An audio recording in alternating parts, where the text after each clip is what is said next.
지금까지 우리를 지켜주신 주님의 은혜로 말미암아서 저희가 언제나 정말 주님을 떠나지 않고 정말 주님 품에서 살아가며 또 영원히 그리하게 될 줄을 믿습니다. 그리하오니 이 하루도 오직 정말 하나님의 품 안에서 살기 위하여 먼저 또 함께 모여서 찬양을 드리며 저희를 향하신 그 하나님의 말씀을 또 들으며 기도함으로 하루를 시작하고자 하오니 주님, 오늘도 저희의 모든 삶이 주님의 은혜로 말미암아서 주님을 결코 떠남없이 언제나 또 더욱더 주님을 바라보고 또 주님을 위하며 주님을 사랑함으로 말미암아서 주님과 함께함을 즐거워하며 또 주님께 영광 돌림을 기뻐할 수 있도록 하여 주시옵소서. 예수님의 이름으로 기도드리옵나이다. 아멘. 어제에 이어서 오늘은 룻기 2장 2절 한 절만 보겠습니다. 룻기 2장 2절입니다.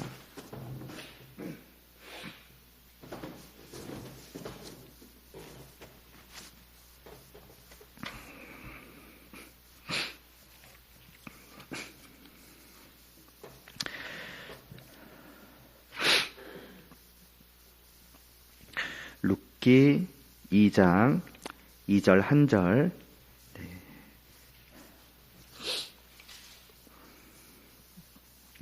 함께 봉독하겠습니다. 모압 여인 룻이 나오미에게 이르되 원하건대 내가 밭으로 가서 내가 누구에게 은혜를 입으면 그를 따라서 이삭을 줍겠나이다 하니 나오미가 그에게 이르되 내 따라 갈지어다 하매. 아멘. 우리는 하나님께 회개하고 돌아온 나오미와 룻, 그리고 그러한 나오미를 기다리고 있던 하나님의 은혜를 어제까지의 말씀을 통해서 보았습니다. 그리고 이제 그 하나님의 은혜를 따라서 룻이 이삭을 주우러 가는 그러한 모습이 나오고 있지요. 룻은 그냥 무작정 그냥 아무 사람이나 찾아가서 먹을 것을 달라고 하거나 또 이삭을 줍게 하여 달라고 그렇게 찾아가려는 것이 아니었습니다. 이는 레위기와 신명기에서 하나님께서 명령하신 법으로서 제정되어 있는 것이었습니다. 먼저 레위기 19장 9절과 10절을 보면은 하나님은 이렇게 말씀을 하십니다. 너희가 너희의 땅에서 곡식을 거둘 때에 너는 반 모퉁이까지 다 거두지 말고 내 떨어진 이삭도 줍지 말며 내 포도원의 열매를 다 따지 말며 내 포도원에 떨어진 열매도 줍지 말고 가난한 사람과 거류민을 위하여 버려두라. 나는 너희의 하나님 여호와니라고요. 우리는 이 말씀을 통해서 하나님께서 이 법을 정하신 이유가 하나님 자신에게 있음을 알 수 있습니다. 다시 말해서 가난한 사람과 거류민을 위하여 이삭이나 열매를 다 줍지 말고 남겨두라 명령하신 것은 하나님 자신이 그런 성품을 지니고 계심을 보여준다는 것입니다. 그러니까 나는 너희의 하나님 여호와이기 때문에 이 가난하고 불쌍한 자들을 위하여서 이 모든 것들을 남겨두라고 하는 법을 정하는 것이다. 곧 하나님 자신이 그런 분이시라는 것이지요. 신명기 10장 18절에서는 너희의 하나님 여호와는 고아와 과부를 위하여 정의를 행하시며 나그네를 사랑하여 그에게 떡과 옷을 주신다고 말씀하시는 것처럼 하나님은 약자를 외면하지 않으시고 정말 어떻게 보면은 세상 사람들이 외면하는 어떻게 보면은 아예 그 시선 자체가 닿지 않을 정말 그런 사람들에게까지도 하나님은 긍휼히 여기시며 또 그들까지도 보살피고자 하시는 것이 바로 하나님이요 하나님의 성품이라 하는 것입니다. 그리고 그것이 바로 하나님이 정하신 법, 그러니까 하나님의 명령, 곧 율법을 통해서 드러나는 것이지요. 그래서 하나님께서 우리에게 요구하시는 율법은 다 하나님의 성품을 담고 있습니다.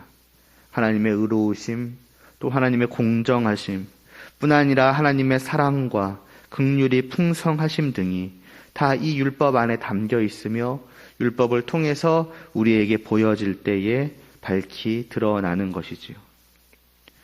그리고 그렇기 때문에 율법을 통해서 우리는 하나님께서 어떠한 분이신가라고 하는 것을 보면서 동시에 그와 정반대되는 바로 우리의 그렇지 못함, 다시 말해서 죄악됨을 깨닫게 됩니다. 하나님께서는 이와 같은 분이신데 그에 전혀 미치지 못할 뿐만이 아니라 오히려 하나님과 정반대되는 그런 우리의 모습이, 그런 우리의 죄악됨이, 이 하나님의 성품이, 하나님의 의로우시고 공정하시고 사랑하심과 긍휼이 풍성하심이 고스란히 담겨있는 이 율법 앞에서 어찌 보면은 밝히 드러나는 것이죠. 우리의 죄악됨이 말입니다. 그래서 이 율법을 통해서 우리는 우리의 죄악됨을 보게 되고 그래서 회개하게 되며 주님께로 나아가게 됩니다. 죄인된 우리가 구원받을 길이 바로 주님께만 있음을 아는 것이지요. 그래서 율법을 주님께로 인도하는 몽학 선생이라 하는 것입니다. 율법은 우리를 주님께로 이끌고 주님을 믿음으로 우리는 하나님의 백성이 됩니다. 그러나 율법의 역할은 단지 거기서 끝이 아닙니다. 다만 하나님의 백성으로 만들어주는 역할을 하는 것, 죄를 깨닫고 나는 정말 죄인이구나, 죽어야 할 자구나, 누가 나를 구해줄 수 있을까, 바로 주님이시구나, 그렇게 하는 역할로서 끝나는 것이 아니라 그렇게 해서 하나님의 백성이 된 사람들은 다시금 율법으로 돌아오게 됩니다. 왜냐하면 이제는 하나님의 뜻에 따르기 위해서입니다. 이전까지는 그 율법을 통해서 자신의 죄를 깨달았다면은 이제는 하나님의 뜻을 따르는 그 길을 이 율법을 통해서 보게 되는 것이지요. 하나님께서 구원하신 그 백성들에게 요구하시는 것은 무엇입니까? 신명기 10장 12절은 구원받은 하나님의 백성들, 하나님의 백성이 된 자들을 향하여서 이렇게 말씀합니다. 이스라엘아, 내 하나님 여호와께서 내게 요구하시는 것이 무엇이냐? 곧 내 하나님 여호와를 경외하여 그의 모든 도를 행하고 그를 사랑하며 마음을 다하고 뜻을 다하여 내 하나님 여호와를 섬기고 내가 오늘 내 행복을 위하여 내게 명하는 여호와의 명령과 규례를 지킬 것이 아니냐고요. 하나님을 사랑하여 하나님을 섬기는 것이며 하나님을 섬기는 것은 곧 하나님의 도, 즉 하나님께서 주신 명령과 규례된 율법을 지키는 것입니다. 율법은 하나님의 성품을 반영하는 것이지요. 그리고 하나님은 하나님의 백성된 우리에게 그 자신의 성품을 따를 것을 요구하십니다. 내가 거룩하니 너희도 거룩할지어다라는 말씀처럼 하나님께서는 이런 분이시니 그 백성된 우리도 이러한 사람이 되어야 한다는 것입니다. 왜 우리가 율법을 알아야 하고 그리고 그 율법을 따라야만 하는가? 바로 이러한 이유 때문입니다. 하나님이 이런 하나님이시기 때문에 이런 하나님의 백성된 우리도 또한 그러해야 하기 때문입니다. 내가 하나님의 백성이라는 것을 무엇을 통해서 알 수 있겠습니까? 내가 하나님의 모습, 내가 하나님의 성품을 닮아가는 것입니다. 자녀가 아버지를 닮는 것처럼 말이지요. 그러므로 이전에는 하나님의 어떠하심을 보여주며 아직 하나님의 백성 되지 못한, 하나님의 자녀 되지 못한 자들로 하여금 그 자신의 죄를 깨닫게 하였던 율법은 이제 우리에게 똑같이 하나님의 어떠하심을 보여주며 바로 좀 나의 아버지의 모습을 보여주는 것이지요. 그리고 그러한 아버지의 모습을 자녀로서 닮아갈 수 있는 그 길을 우리에게 제시해주고 있는 것입니다. 요구하는 것이지요. 하나님께서 율법을 통해 자신의 백성이자 자녀 삼으신 우리에게 이를 요구하고 계시는 것입니다.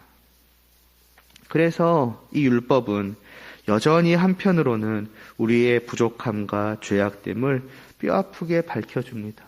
심지어는 성도가 된 이후로도 여전히 율법은 우리로 하여금 그 율법을 온전히 따르지 못하고 그 율법이 정한 일종의 기준이라고 할 수 있겠죠. 하나님의 거룩하심은 이러한 것이다라고 하는 그러한 기준에 하염없이 미치지 못하는 우리의 죄악됨을 바라보며 우리를 슬프게 하지만, 그러나 동시에 다른 한편으로는 우리에게 크나큰, 성도된 자들에게는 정말로 크나큰 기쁨을 주는 것이기도 합니다.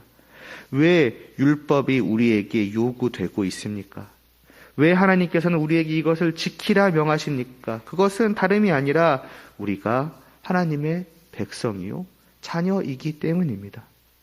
나의 백성들아, 나의 자녀들아, 너의 하나님이 이러하니, 너의 아버지가 이러하니 너희도 이러하라고 말씀하시는 것 아니겠습니까? 너희는 내 백성이기 때문에 나와 같아져야 한다. 너는 내 자녀이기 때문에 나의 모습을 닮아가야 한다.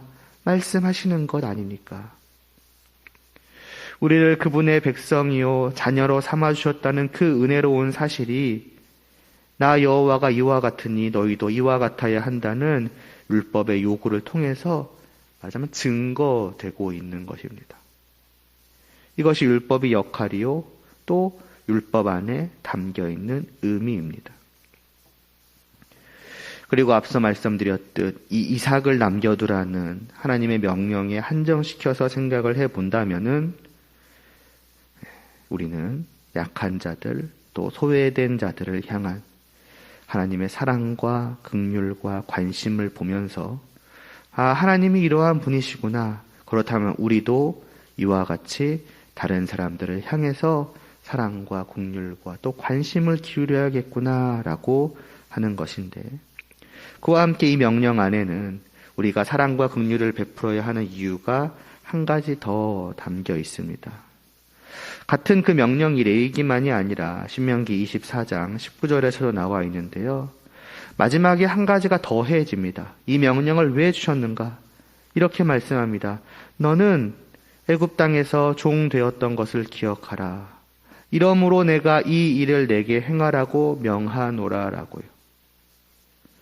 이스라엘 백성들이 애굽 땅에서 종 되었던 것과 이 명령이 무슨 관계가 있을까요? 그 위에 18절에 이 말씀이 좀 더 자세히 나옵니다. 너는 애굽에서 종 되었던 것과 내 하나님 여호와께서 너를 거기서 속량하신 것을 기억하라. 이러므로 내가 내게 이 일을 행하라고 명령하노라 하십니다. 이것이 이 율법을 우리가 지켜야 하는 또 하나의 이유라는 것이지요. 앞서 율법을 지켜야 했던 이유가 하나님 자신의 성품에 있었다면은 이번에는 그 이유가 우리 자신에게 있습니다. 좀 더 정확히 말하자면 둘 모두 이유는 물론 하나님과 우리의 관계에 있는 것이죠. 근데 앞선 이유는 하나님이 우리의 하나님 되시고 우리가 그분의 백성 되었다는 관계이기 때문이었고, 이번에는 하나님께서 우리를 구원해 주셨고 우리는 하나님께 구원받았다라고 하는 그러한 관계 때문이라는 것입니다. 애굽의 종 되었던 이스라엘을 긍휼히 여기신 하나님께서 구원의 은혜를 그들에게 베풀어 주셨습니다. 마찬가지로 죄의 종이요 사단과 사망의 권세 아래에 있던 우리를 오늘 하나님께서는 긍휼히 여기셔서 구속해 주셨습니다. 그래서 이러므로 우리가 다른 사람을 긍휼히 여기며 사랑해야 한다고 말씀하시는 것입니다. 우리가 먼저 하나님의 긍휼을 입어서 영적인 종됨으로부터, 영적인 그 가난함으로부터 구원함을 받았기 때문에 이제 우리 또한 먼저 다른 사람의 연약함을, 영적이고 또 육적인 연약함을 불쌍히 여기며 하나님께서 우리에게 베푸신 그러한 은혜와 사랑을 다른 사람에게도 베풀어야 한다. 그러해야만 하는 분명한 이유가 너희들 자신에게, 너희가 하나님으로부터 받은 그 모든 것에 있다라고 하는 것입니다. 그러므로 우리가 참으로 이러한 하나님의 백성이요 자녀된 자들이 맞다고 한다면 우리는 늘 우리의 이전에 비참했던 하나님이 없었던 그 과거와 하나님의 은혜로 말미암은 이 복된 현재와 영광스러운 미래를 기억해야 합니다. 종종 우리는 우리가 자격 없는 죄인이었다는 사실을 잊어버리며 살아갑니다. 마치 처음부터 거룩한 하나님의 백성이었던 것처럼, 마치 내가 하나님의 백성 될 자격이 있었던 것처럼 말입니다. 그래서 다른 사람들에 대해서는 그때 연약함, 부족함, 영적인 가난함, 그릇됨에 대해서 정말 긍휼히 여기고 조심스레 권면하며 기도하며 믿지 않는 자들을 하나님께로 인도하며 믿는 자들을 더욱 성숙한 신앙인으로 이끌어가는, 나도 과거에 그랬었다고, 내가 바로 당신과 같은 사람이었다고, 그런데 이런 나에게도 하나님의 사랑과 은혜를 베푸시니 그 은혜를 받은 자로서 어찌 제가 당신을 향해서 그러지 않을 수 있겠습니까? 이렇게 가는 게 아니라 오히려 거꾸로, 나는 원래 이랬는데 너는 뭐하냐는 식으로 마치 대하고 관심을 거두고 무시하고 그러고 있지는 않으며, 심지어는 하나님에 대해서까지도, 하나님을 향해서까지도 마치 당당하게 나갈 수 있는 자격 있는 사람처럼 그렇게 나아가고 있지는 않은지요. 2절에서 룻은 이삭을 줍는 것에 대해 이렇게 말합니다. 내가 밭으로 가서 내가 누구에게 은혜를 입으면 그를 따라서 이삭을 줍겠나이다고요. 이삭을 줍는 것은 앞서 말씀드렸던 하나님의 명령이었습니다. 물론 주인이 거부할 수도 있었겠지만, 그러나 기본적으로 하나님의 명령이고 법입니다. 하나님의 나라인 이스라엘 안에서는 이것은 법이기 때문에 가난한 자들에게는 법적으로 보장된 권리라고도 할 수 있습니다. 그러니까 당당하게 가서 하나님의 법에 따라서, 그러니까 법으로 정해진 권리에 따라서 내가 이삭을 죽겠습니다. 죽을 테니 말리지 마시오. 이런 식으로 해도 되었을지 모르는데, 룻은 이에 대해서 분명하게 말하기를 은혜라고 합니다. 그 밭의 주인이 자신에게 은혜를 베푼다면, 호의를 베풀어 준다면 이삭을 줍겠다는 것이고, 그렇지 않는다면은 그러하지 않겠다는 것입니다. 어쩔 수 없다는 것이지요. 전적으로 그 주인의 선택이며 그 주인의 권리를 인정하는 룻을 보면서 우리는 자신에게 주어지는 그 은혜가 권리가 아니라 말 그대로 은혜이다. 정말 이유 없이 전적인 사랑으로 베풀어지는 그러한 선물과 같은 것이다.